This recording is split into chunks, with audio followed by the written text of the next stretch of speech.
What up, Jitsumi here? Now, the other day, I did my top 10 favorite male-led performances of 2022. Now, here is my list of my top 10 favorite female-led performances of 2022, because there was lots of really great female-led performances that lots of them got Oscar nominations, lots sadly didn't. But here are my list of my top 10 favorite female-led performances of the year. All right, number 10 is one that I just recently saw. Um, it mostly got wide in January, but it did technically counts as this 2022 release because it did got a limited release in December, so it technically counts. And that is Anna Kendrick for Alice Darling. I mean, the movie itself I just thought was okay, but Anna Kendrick is so good in this. I mean, how did she not get a surprise Oscar nomination is beyond me because Anna Kendrick was perfect in this. Of course, playing a woman who is dealing with her boyfriend who is physically abusive towards her. And Anna Kendrick, like she did mention that she actually faced with this stuff in real life too. So that really that's sad, but she it really felt more believable there. And Anna Kendrick, like she of course got Oscar nominations before, obviously for Up in the Air, but man, I think this is maybe one of her best performances she's gave it in maybe the last number of years because she was just magnificent, and her chemistry with her friends I thought was great. Really good performance. I mean, she definitely deserved a nomination there. All right, number nine, I'm going to go with Jennifer Lawrence for Causeway. Now, Jennifer Lawrence, of course, has a couple of Oscar nominations. She got nominated for Winter's Bone.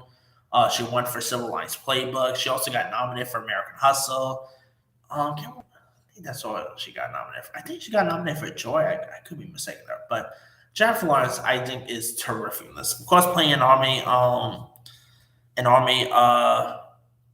vet who comes back home and has like PTSD. I think Jennifer Lawrence really nailed it here. I mean, maybe her best performance in recent years. Like she was good at Don't Look Up, but I feel like it's been a while since she's had a great performance. I mean, her last number of stuff like X Men Apocalypse, oh not X Men Apocalypse, X Men Dark Phoenix, Mother was sort of a bust.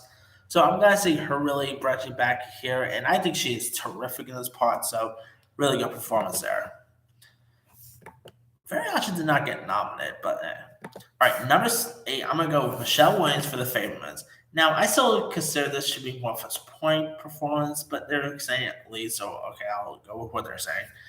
But Michelle Williams is still great at this. I mean, her playing literally Steven Spielberg's mom, I just thought is terrific. You know, Michelle Williams has, of course, had Oscar nominations before, and of course, she just scored one for this, and well-deserved nomination to be exact. I just thought she was excellent here. Her chemistry with Gabriel LaBelle, I thought was great. Stuff that she goes through in this is amazing. Of course, her scenes with Paul Dano, I thought was terrific. Her scenes with Seth Rogen is great. I think she's really magnificent in this movie. All right, number seven, I'm gonna go with Kate Blanchett for Tar. Now, I still don't think she should. I love Kate Blanchett. She's obviously on the Mount Rushmore of actresses. I just don't think she should get win her Oscar for this. But it's still a good performance, nonetheless. I mean, of course, Todd Fields, who's directed great actors before. I thought Todd Fields directed Kate Blanchett perfectly in this film. Kate Blanchett, I just thought was magnificent. Here, playing the character of Lydia Tarr, I just thought was great casting. Of course, her performances with like Mark Strong, I thought was great. She, of course, won two Oscars, and I'm pretty sure this will be her third Oscar she's going to win. And it's a deserving Oscar. I just think there are some other nominees that was slightly better, but we'll get to those here in a bit. But Kate Blanchett was still great in this, nonetheless. All right. Number six, I'm going to go with Margot Robbie for Babylon. I love Margot Robbie. I mean, of course, she was in Amsterdam, which was so great, but I just thought Margot Robbie was excellent in this film. Her chemistry with Diego Calva, that was great. Stuff that Margot Robbie goes through in this is terrific. She plays her part perfectly here. I mean, it's such a shame she did not get nominated for this because she did got like Golden Globes and stuff like that. But how did she not get an Oscar nomination for this is beyond me. But she was still excellent in this film. So yeah, and Margot Robbie has always been great. Whether it's like Wolf of Wall Street, whether it's I, Tonya. I think Margot Robbie is always terrific, and here she really shows her. All right, number 5, I'm gonna go with Ana de Armas for Blind. Ana de Armas, but oh man, she is awesome in this. I mean, playing Marilyn Monroe is just playing an icon like that. I just thought was excellent to see. She really showed her own as the character, and she embodied Marilyn Monroe perfectly. I mean, I just really thought Anna was great. Of course, she did get an Oscar nomination for a reason, and a well-deserved nomination. I don't think she's gonna win, but yeah, even people who did not like the movie will tell you that she was great in this film. And Anna de Armas, I've been a fan of her ever since I saw her in the Eli Roth movie Knock Knock, and I'm glad she's getting the success she deserves because she is really wonderful. All right, number 4, I'm gonna go with Mia Goth for Pearl, and it's just that monologue she puts out in this. I mean, Mia Goth was also great in X, but holy cow, she really went her own with Pearl. Mia Goth, she came a long way from that movie Nymphomaniac she did a couple years ago, and I just thought she was excellent here. She was so like terrifying as a Pearl character. She really, I love that monologue. By the way, one of the coolest monologues I've ever seen in movie history. I mean, that alone should give her an Oscar nomination. How they not get a nomination is beyond me. But Mia Goth, I think, is great. Whether, of course, I just saw her in Infinity Pool. She was great in that. Cannot wait to see Maxine when that comes out. But man, this is just one of the best horror performances I've seen in recent years. Mia Goth just came to her own in this. Ty West directed her perfectly in this. So yeah, it's such a shame to not get a nomination. But hey, Oscars usually are biased when it comes to horror performances now. So sad, but true. All right, number 3, I'm gonna go with Aubrey Plaza for Emily the Criminal. Aubrey Plaza, I mean, of course, she's always best known for Parks and Rec fame, and she's done great comedy work. But when she wants to really do dramatic territory, she knows how to do it perfectly. Whether it's a dark comedy like Ingrid Goes West, whether it's Emily the Criminal. I mean, how did she not get a nomination for Emily the Criminal? Is beyond me. Thank God she got some award love for the Independent Spirit Awards, but she deserved an Oscar nomination in my opinion. I just thought she was excellent here, and she really goes through. This is pretty much her uncut gems, and I just thought she was excellent. I hope to see Aubrey Plaza do more of these type of roles because she is amazing in this film. All right, number 2, I'm gonna go with Michelle Yeoh for Everything Ever All at Once. Now, lots of people probably add her at number 1, but my number 1 pick I enjoy a little bit more. But Michelle Yeoh here, she's been acting for decades. Of course, she's a great mixed martial artist. She's of course worked from people from Ang Lee. She's supposed to be in the third Avatar movie. I thought she was in the second one, but looks like she's in the third.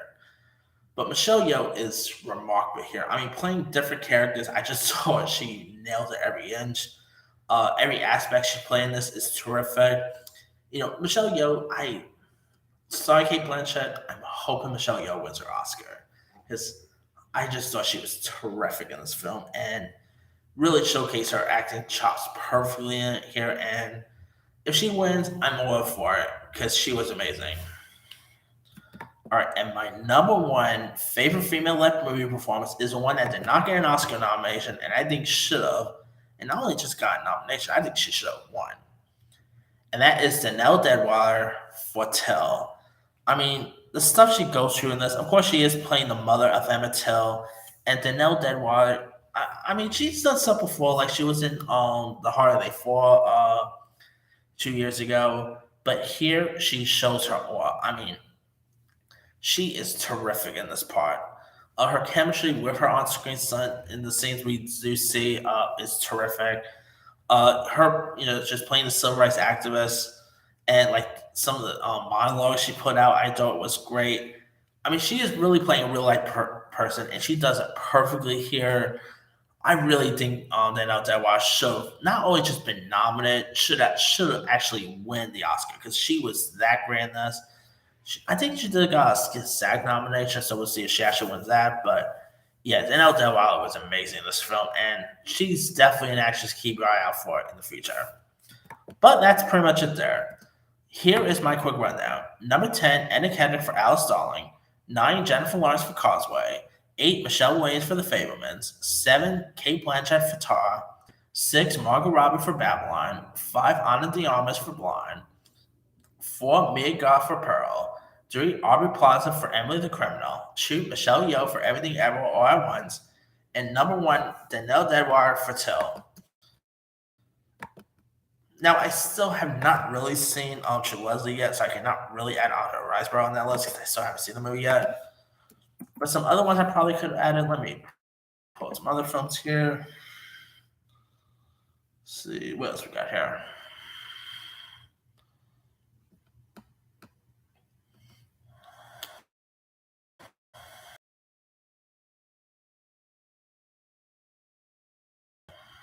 Jenna Ortega for The Fallout. I probably could have. She was really good in that movie. Let's see. Zoe Kravitz for Kimmy was great.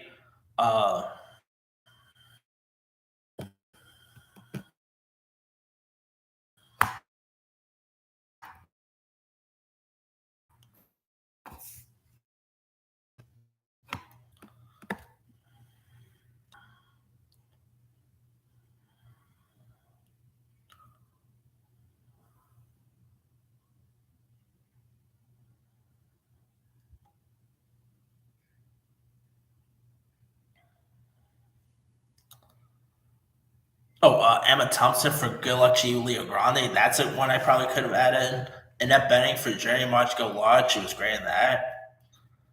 Let's see what else we got here.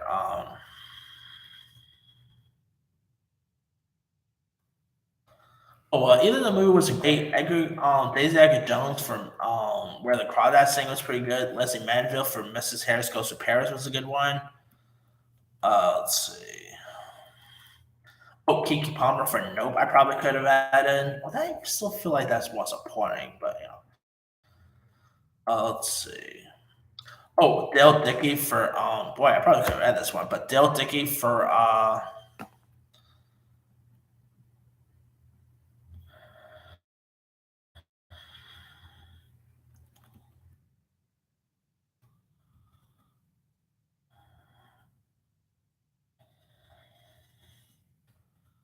the name of it right.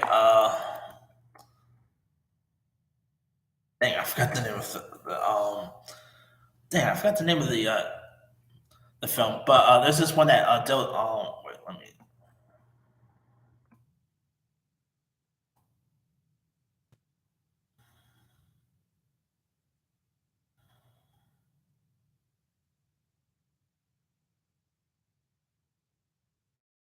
Oh yeah, Love Song. That's the name. Why did I freeze up on the Love Song name? There's some other really decent ones I probably could have added. Jamie Lee Curtis for Halloween Ends, but that was more supporting in my opinion.